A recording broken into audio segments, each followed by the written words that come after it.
News India 27 नव्या पिढीचं नवं माध्यम। 14 वर्षांनी अखेर पहिला घास।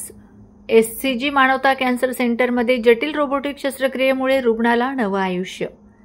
मुंबईच्या 37 वर्षीय महिलेने तब्बल 14 वर्षांनंतर तोंडावाटे पहिला घास गिळला आहे।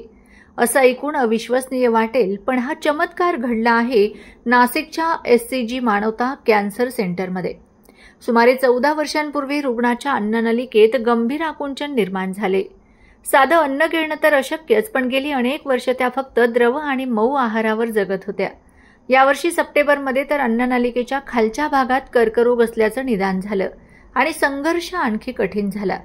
याच टप्प्यावर डॉक्टर राज नगरकर आणि त्यांच्या टीमने त्वरित निर्णय घेत रोबोटिक एसोफेजिक्टॉमी ही जटिल पण मिनिमली इन्व्हेसिव्ह शस्त्रक्रिया यशस्वीरित्या पार पाडली। शस्त्रक्रियेनंतर रुग्णाची प्रकृती झपाट्याने सुधारली। चौथ्या दिवशी डिस्चार्ज आणि पहिल्या आठवड्याच्या अखेरीस 14 वर्षांनंतर तोंडावाटे पहिला सुरळीत घास।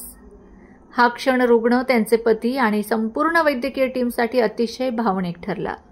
अन्ननलिकेचं माझं 14 वर्षापासून होतं। मला गिळायला खूप त्रास व्हायचा।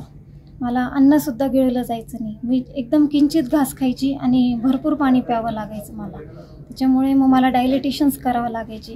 तर मग माझं 12वं डायलिटेशन झालं। त्या 12व्या डायलिटेशनमध्ये मला समजलं की माझी अन्ननलिका 8 सेंटीमीटर खराब झालेली आहे, तर मोठं ऑपरेशन करावं लागेल। तर मग मी मानवता या हॉस्पिटलला सरांकडे आली। सरांनी मला छान प्रकारे व्यवस्थित समजवलं आणि माझं ऑपरेशन केलं रोबोटिक सर्जरीने। मी एकदम म्हणजे ऑपरेशन झालं, एकदम पॉझिटिव्ह होती, काही त्रास वगैरे झाला नाही। शुद्धीवर आली आणि लगेच चालायला लागली। त्याच्यानंतर म्हणजे सर्व व्यवस्थित पाणी वगैरे प्यायला लागली। आज माझ्या ऑपरेशनला 2 महिने देखील झालेले। मी छान प्रकारे 2 पोळ्या खाते, पण पाणी प्यायची मला एवढी आवश्यकता आता काहीच लागत नाही। एकदम कम्फर्टेबल आहे मी या ऑपरेशनमुळे। सरांचे मी मनापासून आभार मानते की सरांनी मला नवीन जीवनदान दिलेलं आहे आणि त्यांच्या सर्व टीमनी पण मला खूप सहकार्य केलं। या हॉस्पिटलने सुद्धा माझं खूप सहकार्य केलं, त्याच्यामुळे थँक्यू। 17 वर्षापासून जो गिळायला त्रास होत होता आणि त्याच्यासाठी दर 6 महिन्यांनी वर्षभराने अन्ननलिका मोठी करावी लागत होती भूल देऊन। जेव्हा डायग्नोसिस झालं की अन्ननलिकेचा कॅन्सर आहे, त्या स्थितीमध्ये रोबोटिक तंत्रज्ञानाने ज्यावेळेस अन्ननलिकेचं ऑपरेशन करून संपूर्ण अन्ननलिका काढून नवीन अन्ननलिका जन्मापासून तयार केली, सेवन करत होती आणि 5व्या-6व्या दिवशी पूर्ण जेवण करायला लागल्या। तर हा पेशंटचं कौतुक आहे, कारण एवढी मोठी सर्जरी त्यांनी इतक्या इझिली सहन केली।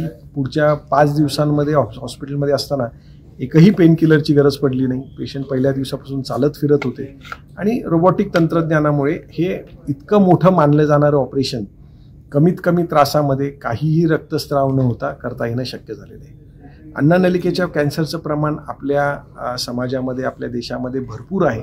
अनेक वेळेस पेशंट्स घाबरतात हे ऑपरेशनला आणि त्या भीतीपोटी ते ऑपरेशन टाळतात किंवा त्रास होईल या भीतीने अन्य काही उपचारांच्या जे साधे वाटतात, सोपे वाटतात म्हणून त्याच्या मागे लागतात।